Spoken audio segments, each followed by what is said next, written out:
Hello everyone, welcome to my channel learn chemistry with Varsha. हम general organic chemistry पढ़ रहे थे और उसमें हम इंडक्टिव इफेक्ट जो है वो पढ़ चुके थे। फर्स्ट टॉपिक पढ़ चुके थे हम। सेकंड टॉपिक है हमारा hyper conjugation.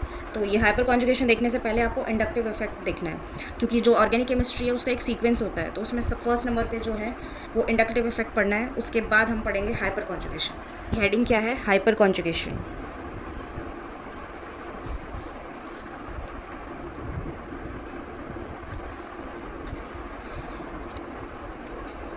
Hyper conjugation.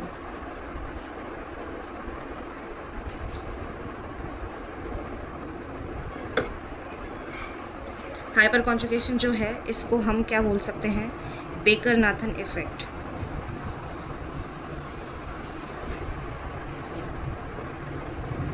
Baker Nathan effect. और हम क्या बोल सकते हैं? No bond resonance.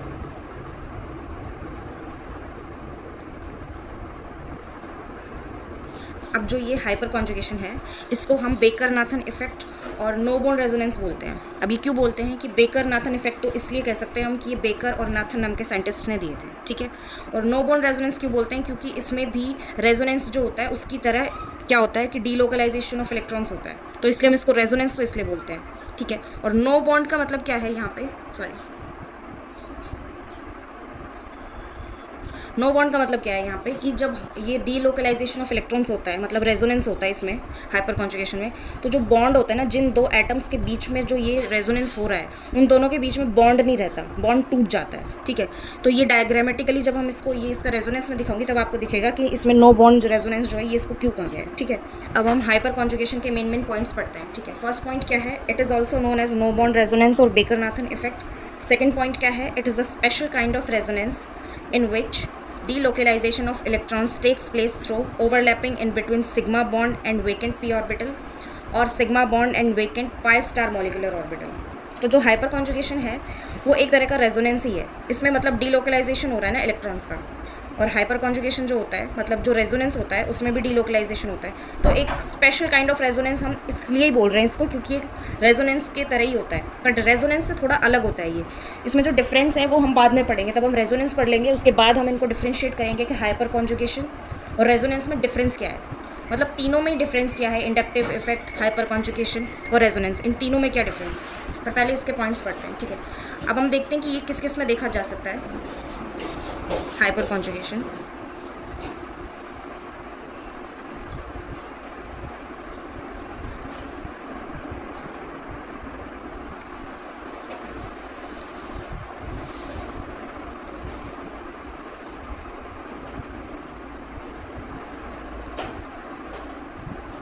takes place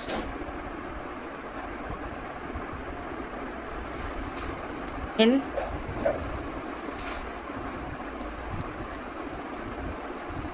following।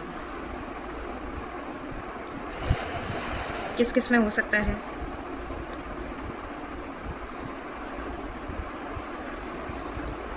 First किस में हो सकता है?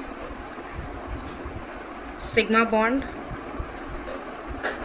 And vacant p orbital.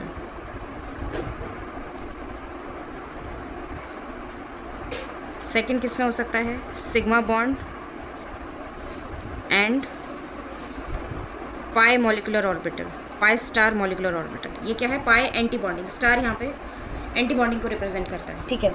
तो हाइपर कॉन्जुगेशन जो है इसमें सिग्मा बॉन्ड तो कॉमन है, और इसमें क्या है? p ऑर्बिटल, और इसमें क्या है? पाई स्टार मॉलिकुलर ऑर्बिटल, और ये भी वेकेंट ही होगा, ठीक है। ये वेकेंट क्यों लिया है? क्योंकि डीलोकलाइजेशन ऑफ रेजोनेंस जो होता है, आपने एक मतलब डेफिनेशन अगर पढ़ी होगी, अगर रेजोनेटिंग स्ट्रक्चर्स बनाए होंगे तो उसमें क्या होता है कि जब हम डीलोकलाइजेशन करवाते हैं तो उसमें क्या होता है कि एक का तो फील्ड होना ज़रूरी है, मतलब एक के पास इलेक्ट्रॉन्स का होना ज़रूरी है, एक एटम के पास, और जो दूसरा एटम है उसके पास वैकेंसी होनी चाहिए, तभी तो वो इलेक्ट्रॉन उसमें जाएगा, मतलब डीलोकलाइज तभी तो करेगा, उसमें खाली स्पेस होगी। अगर वो भी भरा हुआ होगा तो उसमें हो ही नहीं सकता रेजोनेंस, ठीक है। तो अब नेक्स्ट क्या है इसमें कि ये जो है ये किस में देखा जाता है और ये किस में देखा जाता है, ठीक है। नेक्स्ट तो हम क्या कह सकते हैं कि हाइपर कॉन्जुगेशन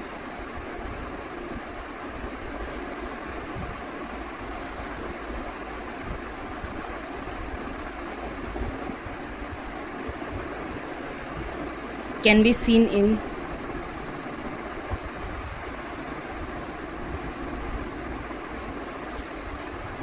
इंटरमीडिएट्स,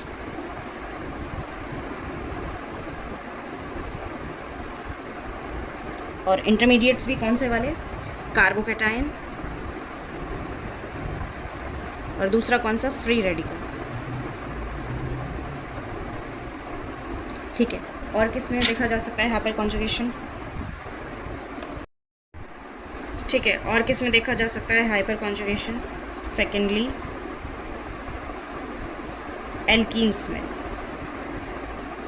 ठीक है, एग्जाम्पल्स कुछ भी हो सकते हैं इसके, एल्कीन्स बहुत सारे होते हैं। ठीक है, अब नेक्स्ट क्या है कि जो फर्स्ट वाले हैं ये किस कैटेगरी के अंडर आते हैं और ये वाले किस कैटेगरी के अंडर आते हैं। ठीक है, तो अब हम क्या करते हैं, इसका कैटेगराइजेशन करते हैं। ठीक है, तो फर्स्ट क्या है कि कैटेगरी बनाते हैं हम कि हाइपर कॉन्जुगेशन,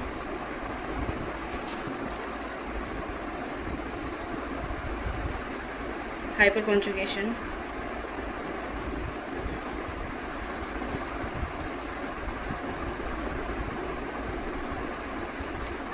ठीक है, अब हम इसका क्लासिफिकेशन कर रहे हैं किस किस में हो सकता है। एक तो हो सकता है, हमने दो टाइप के पढ़े थे ना, sigma bond and P orbital के बीच वाला,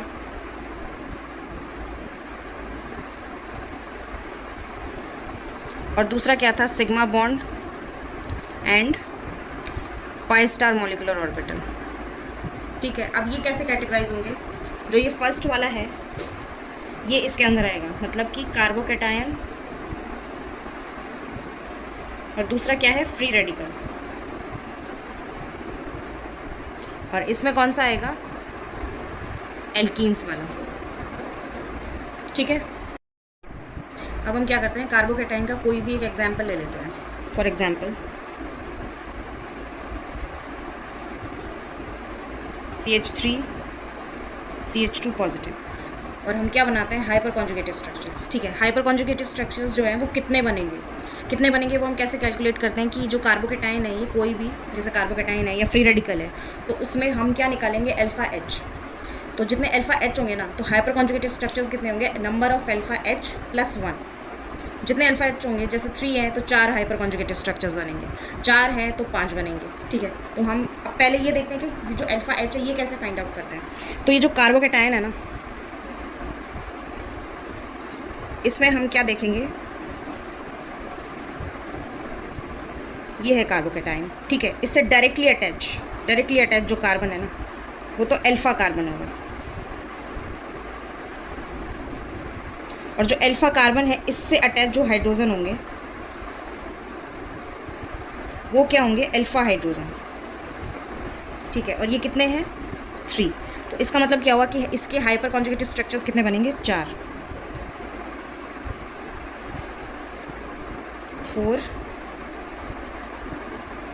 4 hyper conjugative structures, hyper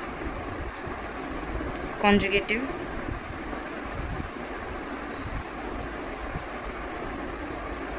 structures. ठीक है, अब हम इस कार्बोकैटायन का ऑर्बिटल ओवरव्यू देखते हैं। ठीक है, तो एग्जाम्पल क्या चल रहा था हमारा कार्बोकैटायन का, for example CH3 CH2 positive. ठीक है, अब हम इसको क्या करते हैं, एक बार इसको ओपन करके लिखते हैं, CH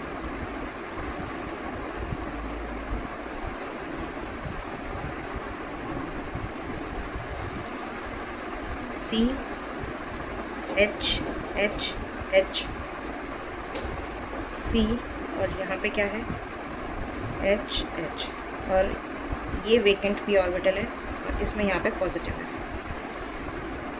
पॉजिटिव चार्ज है। ठीक है, अब हम यहाँ पे क्या बनाएंगे, हाइपर कॉन्जुगेटिव स्ट्रक्चर्स। ठीक है, तो इसमें क्या होगा, कोई भी एक हाइड्रोजन ले लेंगे, तो यहाँ पे ये वाला लगा हुआ है तो हम ये फर्स्ट वाला ही ले लेते हैं। इसमें क्या है, इसको ओपन करके लिखते हैं, इसका ऑर्बिटल बनाते हैं। ठीक है,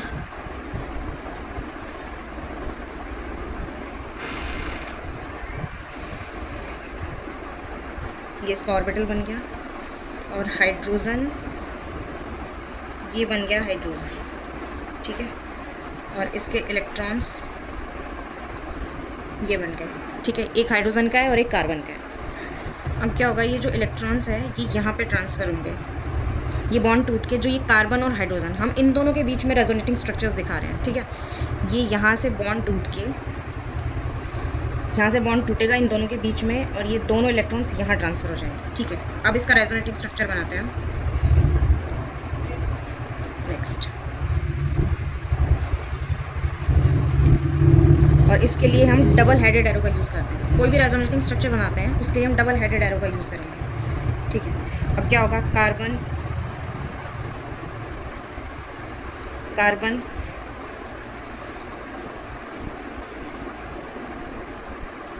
हाइड्रोजन हाइड्रोजन कार्बन हाइड्रोजन, इधर हाइड्रोजन, और इधर क्या हुआ है, बॉन्ड टूट के इधर शिफ्ट हो गया। तो यहाँ सिंगल बॉन्ड सिग्मा बॉन्ड तो पहले से ही था, यहाँ पे एक और बॉन्ड आ जाएगा, ठीक है।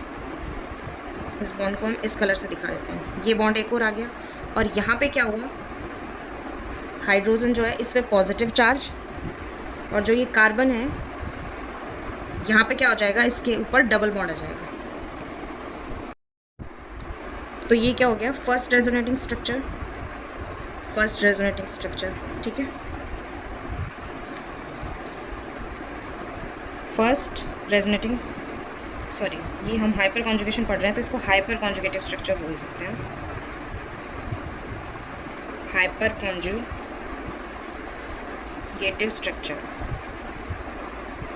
ठीक है। फर्स्ट हाइपर कॉन्जुगेटिव स्ट्रक्चर हो गया। अब क्या है, यहाँ पे सिंगल बॉन्ड है। ये जो मेन जो क्वेश्चन है, मतलब जो एग्जांपल है, यहाँ पे क्या है, सिंगल बॉन्ड। और हम जानते हैं कि जो सिंगल बॉन्ड होता है वो रोटेशन कर सकता है, ठीक है। डबल बॉन्ड में क्या होता है, रिस्ट्रिक्टेड रोटेशन, जो ज्योमेट्रिकल आइसोमेरिज्म दिखाता है।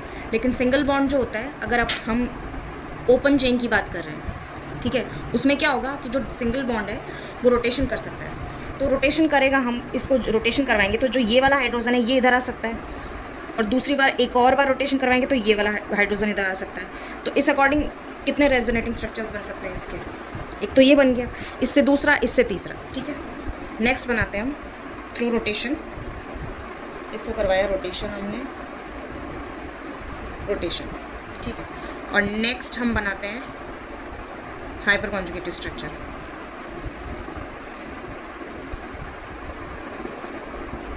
कार्बन हाइड्रोजन हाइड्रोजन हाइड्रोजन, यहाँ पे हाइड्रोजन, यहाँ पे हाइड्रोजन, और जो ये वाला हाइड्रोजन है,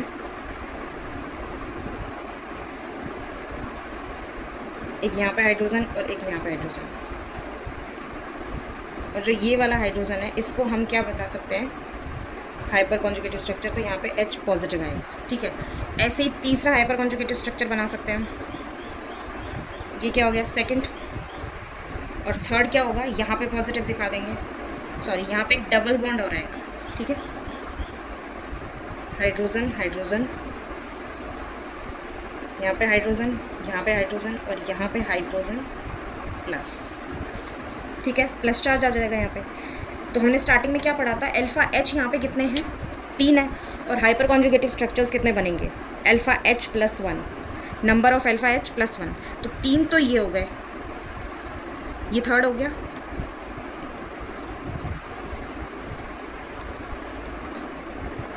और फोर्थ ये ओरिजिनल स्ट्रक्चर जो है, जो इनका जिससे हम हाइपर कॉन्जुगेटिव स्ट्रक्चर्स बना रहे हैं, वो भी तो इसी में इंक्लूड होगा ना। तो कितने हो गए, नंबर ऑफ अल्फा H कितने हो गए, नंबर ऑफ अल्फा H = 3, और number of hyperconjugative structures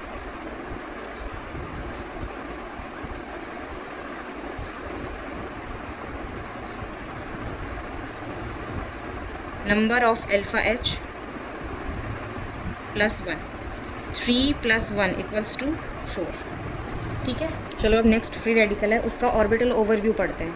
तो सेकंड पॉइंट क्या है, free radical.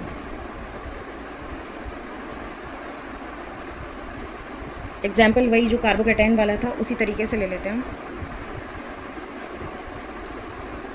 Example CH3 CH2 dot, ठीक है। जो रेडिकल है उसको डॉट से रिप्रेजेंट करते हैं, इसमें एक इलेक्ट्रॉन से इसको रिप्रेजेंट करते हैं। ये भी इलेक्ट्रॉनिकली डेफिशिएंट स्पीशीज़ होती है, ठीक है। अब इसको भी हम ओपन करके लिखते हैं। ओपन करके कैसे लिखेंगे, carbon hydrogen hydrogen hydrogen carbon hydrogen hydrogen, ठीक है।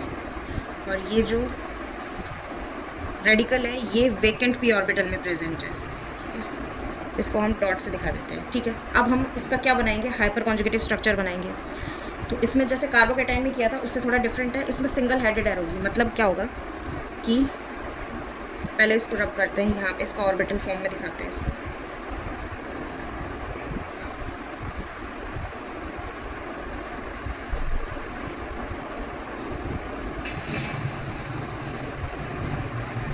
ये इसका ऑर्बिटल है और ये यहाँ पे हाइड्रोजन है और इसके इलेक्ट्रॉन्स, ये 2 इलेक्ट्रॉन्स हैं, ठीक है। तो इसमें क्या होगा, ये सिंगल जो इलेक्ट्रॉन है ये यहाँ आएगा, ठीक है। और इन दोनों में से एक इलेक्ट्रॉन जो एक हाइड्रोजन का है, उनमें से एक हाइड्रोजन और कार्बन के बीच में जो 2 इलेक्ट्रॉन है उसमें से एक इलेक्ट्रॉन इधर आएगा और एक बॉन्ड बना लेगा, ठीक है। कोई भी जो बॉन्ड है उसको बनाने के लिए कितने इलेक्ट्रॉन्स चाहिए, 2 इलेक्ट्रॉन्स चाहिए ना। वैसे तो 1 इलेक्ट्रॉन चाहिए, हम केमिकल बॉन्डिंग में पढ़ते हैं, लेकिन एक जनरलाइज टर्म हम अगर लेते हैं तो उसमें क्या होता है कि 2 इलेक्ट्रॉन्स चाहिए होते हैं। जैसे ये इलेक्ट्रॉन, इसको बॉन्ड को बनाने के लिए 2 इलेक्ट्रॉन्स चाहिए, ठीक है। तो अब इसका हाइपर कॉन्जुगेटिव स्ट्रक्चर्स बनाते हैं।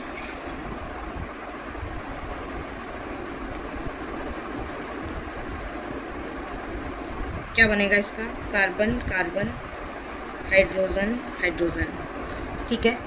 ये दोनों इलेक्ट्रॉन्स मिलके यहाँ पे एक बॉन्ड बना लेंगे और यहाँ पे क्या है, हाइड्रोजन हाइड्रोजन। इसका जो ये हाइड्रोजन है इसका एक इलेक्ट्रॉन तो यहाँ जाके इसने बॉन्ड बना लिया और इस पर क्या रह गया, एक इलेक्ट्रॉन, ठीक है। इसी तरीके से जैसे कार्बोकेटाइन जो था उसी तरीके से फ्री रेडिकल में भी हम इतने ही हाइपर कॉन्जुगेटिव स्ट्रक्चर्स बना सकते हैं। इसमें अल्फा एच कितने हैं, 3 है, तो कितने बनेंगे इसमें स्ट्रक्चर्स, 4 बनेंगे। मतलब ये जो है ये भी एक हाइपर कॉन्जुगेटिव स्ट्रक्चर ही होता है। मतलब 3 कार्बन से, मतलब 3 जो हाइड्रोजन है इनसे ये 3 बना लिए और चौथा ये खुद होगा, ठीक है। अब ये जो है इसी तरीके से 2 और बनेंगे। कैसे बनेंगे, कार्बन कार्बन हाइड्रोजन हाइड्रोजन, यहाँ पे डबल बॉन्ड है, यहाँ हाइड्रोजन है, यहाँ हाइड्रोजन है और यहाँ पे ये दोनों बॉन्ड बन गए और ये वैसे रोटेशन से ये इधर आ सकता है। और एक और क्या बनेगा, कार्बन हाइड्रोजन हाइड्रोजन, यहाँ पे हाइड्रोजन, यहाँ पे हाइड्रोजन और यहाँ पे हाइड्रोजन फ्री रेडिकल के साथ। अब नेक्स्ट कैटेगरी कहती है हमारी hyper conjugation in sigma bond and pi star molecular orbital.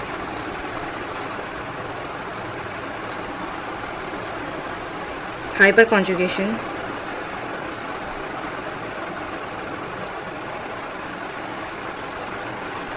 In sigma and pi star molecular orbital, ठीक है। और इसका एग्जाम्पल क्या था, एल्कीन्स,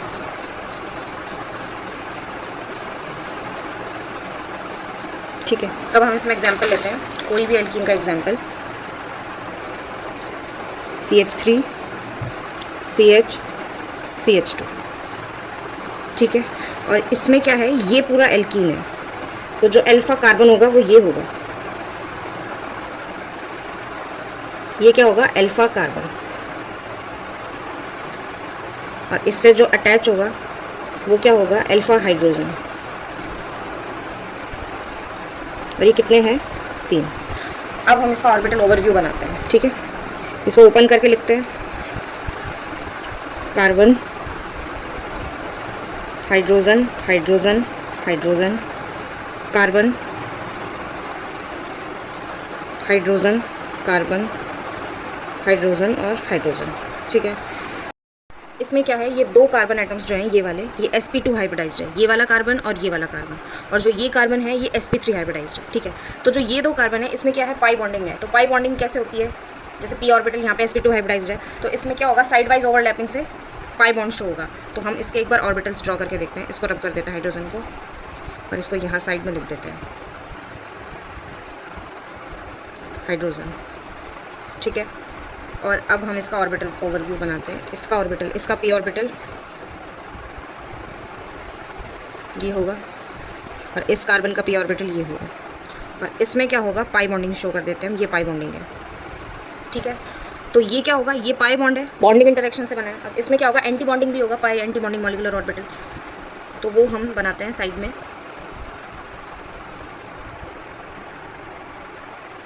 ये एंटी बॉन्डिंग मॉलिक्यूलर ऑर्बिटल है, ये इस वाले कार्बन का है और इस वाले कार्बन का ये है, ठीक है। और इसमें क्या है, अब ये जो कार्बन है इसमें हम हाइपर कॉन्जुगेटिव स्ट्रक्चर दिखाने की कोशिश कर रहे हैं। तो ये जो कार्बन है इसका ऑर्बिटल ये बनेगा,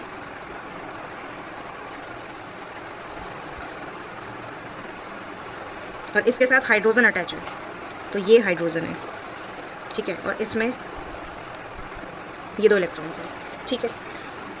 तो जो हाइपर कॉन्जुगेटिव स्ट्रक्चर जो होगा वो हम इसके इंटरेक्शन से बना रहे हैं। तो जो ये वाला कार्बन जो है इसमें जो एंटी बॉन्डिंग मॉलिक्यूलर ऑर्बिटल है, जो ये पाई स्टार है, ये खाली है, मतलब ये वेकेंट है, तो ये जो इलेक्ट्रॉन्स है ये इधर ट्रांसफ़र होंगे, ठीक है, ये जो इलेक्ट्रॉन्स है ये इधर ट्रांसफ़र होंगे। तो जो ये इलेक्ट्रॉन पेयर है ये इसके एंटी बॉन्डिंग में जाएगा, ये जो एंटी बॉन्डिंग मॉलिक्यूलर ऑर्बिटल है ये इसमें ऐसे ट्रांसफ़र हो जाएगा, ठीक है। यहाँ पे हम डबल हेडेड एरो दिखा रहे हैं ऐसे, इसका मतलब दोनों इलेक्ट्रॉन्स जाएंगे, ठीक है। ये एंटी बॉन्डिंग में चला जाएगा और यहाँ पे जो 2 इलेक्ट्रॉन्स हैं वो कम्प्लीटली इस बॉन्डिंग पाई ऑर्बिटल के पास चले जाएंगे, ठीक है। तो अब इसका हाइपर कॉन्जुगेटिव स्ट्रक्चर कैसे बनेगा ये बना के देखते हैं हम। कार्बन कार्बन, इसमें तो कोई चेंज नहीं आया, हाइड्रोजन हाइड्रोजन ये एज इट इज़ है। यहाँ पे क्या है, एक सेकेंड, कार्बन, यहाँ पे हाइड्रोजन जो है ये एज इट इज़ है, सॉरी यहाँ पे है ये हाइड्रोजन हाइड्रोजन, और ये 2 हाइड्रोजन भी एज इट इज़ है। इसमें क्या हुआ, ये वाले इलेक्ट्रॉन्स जो हैं ये वाले ये इसके एंटी बॉन्डिंग में गए हैं, इसका मतलब क्या है, यहाँ पे डबल बॉन्ड आ जाएगा, ठीक है। और जो ये हाइड्रोजन है इसके दोनों, यहाँ पे जो हाइड्रोजन और कार्बन के बीच में जो बॉन्ड था वो बॉन्ड टूट के और दोनों इलेक्ट्रॉन्स इधर ट्रांसफर हो गए, तो हाइड्रोजन के पास कुछ भी नहीं बचा, तो इस पे क्या आ जाएगा, पॉजिटिव चार्ज, ठीक है। यहाँ डबल बॉन्ड आ जाएगा, और जो ये 2 इलेक्ट्रॉन्स है ये इसके मॉलिक्यूलर ऑर्बिटल में चले गए, बॉन्डिंग मॉलिक्यूलर ऑर्बिटल में, ठीक है। तो इस पर क्या आ जाएगा, नेगेटिव चार्ज, ठीक है। और इस पर कोई भी चार्ज क्यों नहीं आ रहा है, क्योंकि इसने यहाँ से इलेक्ट्रॉन लिए, नेगेटिव आया, उसके बाद फिर इसके इलेक्ट्रॉन इसने ले लिए, तो ये न्यूट्रल रहेगा, पहले नेगेटिव हुआ फिर उसके बाद वापस न्यूट्रल हो गया, ठीक है। तो ये इसका हाइपर कॉन्जुगेटिव स्ट्रक्चर है। तो उसके बाद वही यहाँ पे जो ये सिंगल बॉन्ड है यहाँ पे, तो वही रोटेशन होगा और इसके 2 स्ट्रक्चर्स और बन जाएंगे, एक बार यहाँ पे पॉजिटिव आ जाएगा, एक बार यहाँ पे आ जाएगा, ठीक है। तो वही अल्फा एच कितने हो गए, 3, तो हाइपर कॉन्जुगेटिव स्ट्रक्चर्स कितने हो जाएंगे, 4, ठीक है। अब हाइपर कॉन्जुगेशन में नेक्स्ट सब हेडिंग क्या है हमारी, टाइप्स ऑफ हाइपर कॉन्जुगेशन, क्या है, टाइप्स ऑफ हाइपर कॉन्जुगेशन, ठीक है। तो जैसे इंडक्टिव इफेक्ट था उसमें प्लस आई और माइनस आई था, electron releasing inductive effect that is plus I, and electron withdrawing inductive effect minus I. ऐसे ही प्लस एच और माइनस एच होगा, ठीक है। ये 2 में क्लासीफाई होगा,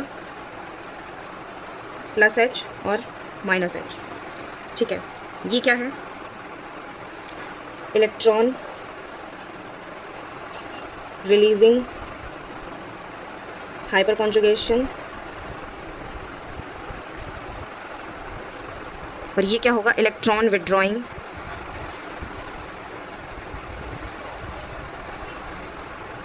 हाइपर कॉन्जुगेशन, ठीक है।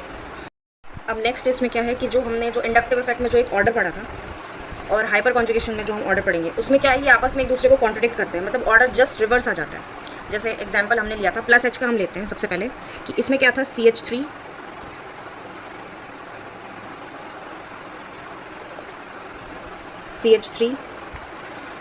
और क्या था, CD3 और CT3। इसमें प्लस आई का इफेक्ट जो था, प्लस आई इफेक्ट जो था उसका ऑर्डर क्या था कि CT3 का सबसे ज़्यादा, उसके बाद CD3 और सबसे कम CH3 का, ये ऑर्डर हमने पढ़ा था प्लस आई का। लेकिन हाइपर कॉन्जुगेशन में इसका क्या होगा, जस्ट रिवर्स हो जाएगा, इसको कॉन्ट्रडिक्ट करेगा ये, ठीक है। प्लस एच का इफेक्ट क्या होगा, प्लस एच, इसमें क्या होगा, ये हो जाएगा ऑर्डर, ठीक है। अब ये क्यों होगा, इंडक्टिव का तो मैंने बता दिया था कि हेवियर आइसोटॉप्स होते हैं जो वो स्ट्रॉन्ग बॉन्ड बनाते हैं, ठीक है।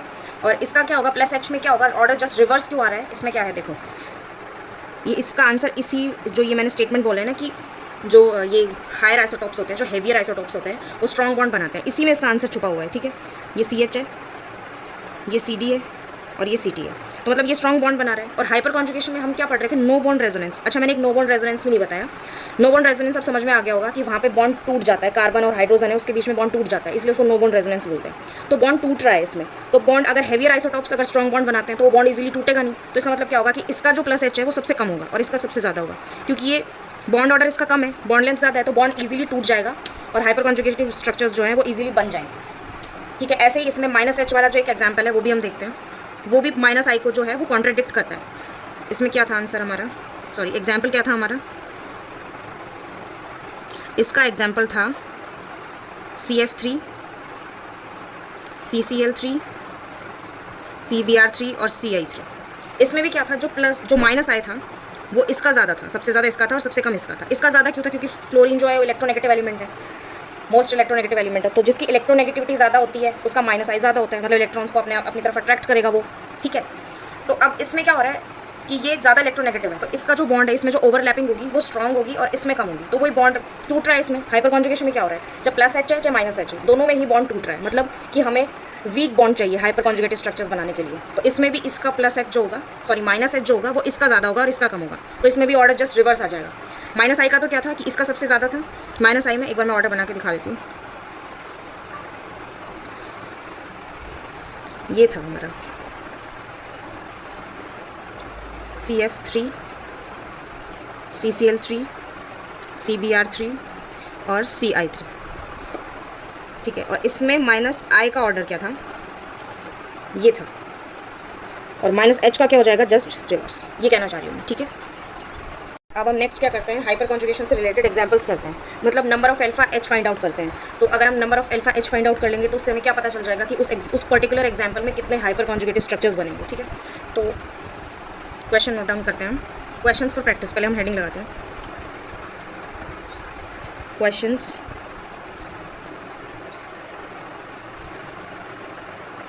For practice.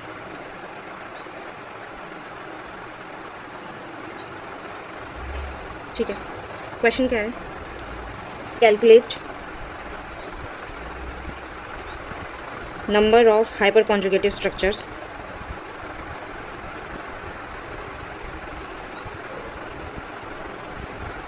and number of alpha hydrogens in following examples, ठीक है। फर्स्ट एग्जाम्पल क्या है, मिथाइल पॉजिटिव, ठीक है। जो ये दोनों कैटेगरी थी ना कि hyper conjugative structures in hyper conjugation in sigma bond and vacant P orbital, और दूसरा क्या था, hyper conjugation in sigma bond and vacant pi star molecular orbital. तो ये तीनों चीज़ें ले रहे हैं, दो तो फ्री रेडिकल, मतलब दो इंटरमीडिएट्स थे, कार्बोकैटाइन फ्री रेडिकल, और एक क्या था, एल्कीन। तो मिक्स्ड ले रहे हैं हम एग्जाम्पल। हमें सिर्फ इसमें क्या बताना है, नंबर ऑफ अल्फा एच और number of hyperconjugative structures, मतलब अल्फा एच निकल गया तो हाइपर कॉन्जुगेटिव स्ट्रक्चर तो एक ऐड करके बताना है, जैसे 3 है तो 4 बन जाएंगे, ठीक है। तो मेनली हमें अल्फा एच कैलकुलेट करना है, ठीक है। फर्स्ट एग्जाम्पल हो गया। सेकेंड एग्जाम्पल क्या है,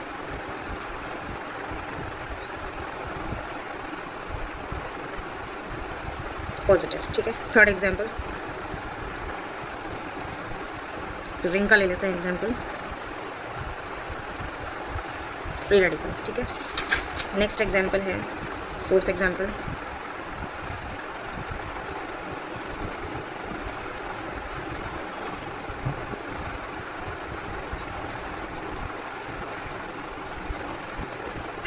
फिफ्थ एग्जाम्पल हम नेक्स्ट स्लाइड में करते हैं।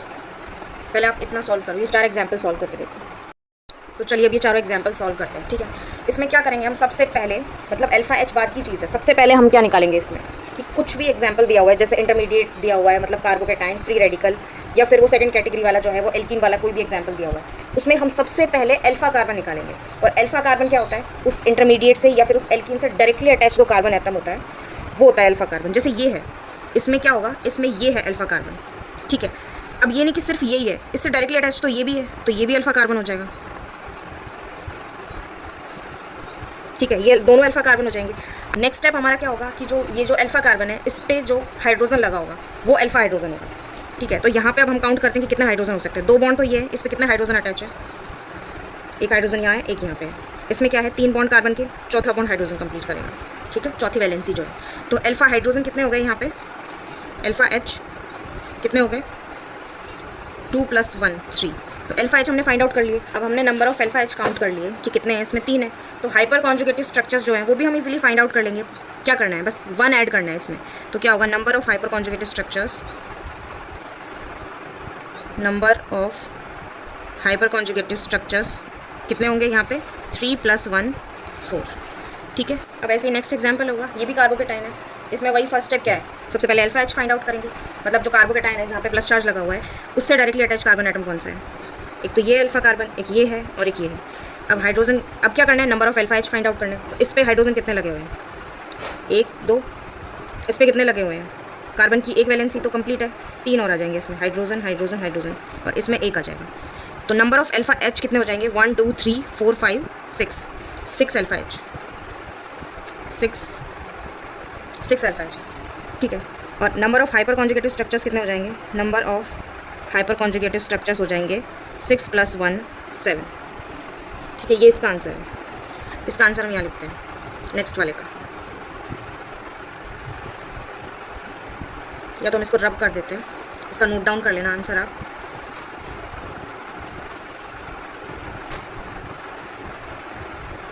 अब इसका आंसर हम लिखते हैं। थर्ड एग्जांपल देखते हैं। ये क्या है, फ्री रेडिकल, यहाँ पे डॉट बना हुआ है ना, तो अब इसके अल्फा एच कितने होंगे, ये अल्फा कार्बन है, ये अल्फा कार्बन है, और ये अल्फा कार्बन है, ठीक है। ये हाइड्रोजन जो है वो इसका है, इसको मैं हटा देती हूँ, ठीक है। ये हो गए। अब इस पर हाइड्रोजन देखते हैं, 3 हाइड्रोजन है यहाँ पे, हाइड्रोजन हाइड्रोजन हाइड्रोजन, यहाँ पे कितने हैं, 2। कोई कार्बन की 4 वैलेंसी कंप्लीट करनी है हमें, ठीक है। यहाँ पे 1 ऑलरेडी है तो 3 बची, यहाँ पे 2 ऑलरेडी कंप्लीटेड है तो यहाँ पे 2 बचेंगी, यहाँ पे 3 है तो यहाँ पे 1 बचेगी, ठीक है। तो 3 4 5 6, तो अल्फा एच कितने हो जाएंगे, अल्फा एच इक्वल्स टू 6। तो number of hyperconjugative structures, number of hyperconjugative structures कितने हो जाएंगे, 6 + 1 = 7, ठीक है। और फोर्थ एग्जाम्पल करते हैं, यहीं पे सॉल्व कर लेते हैं फोर्थ एग्जाम्पल, ठीक है। ये एल्कीन का एग्जाम्पल है। तो एल्कीन जो है ये कंप्लीट एल्कीन इतना है, तो इससे डायरेक्टली अटैच कार्बन एटम्स जो हैं वो कौन से हैं, एक तो ये वाला है अल्फा अल्फा अल्फा और अल्फा, ठीक है। तो इस पर कितने हाइड्रोजन अटैच हैं, वही अल्फा एच होंगे। इससे 2 हैं, 2 ये 4, यहाँ पे 1 भी नहीं है, और यहाँ पे कितने हैं,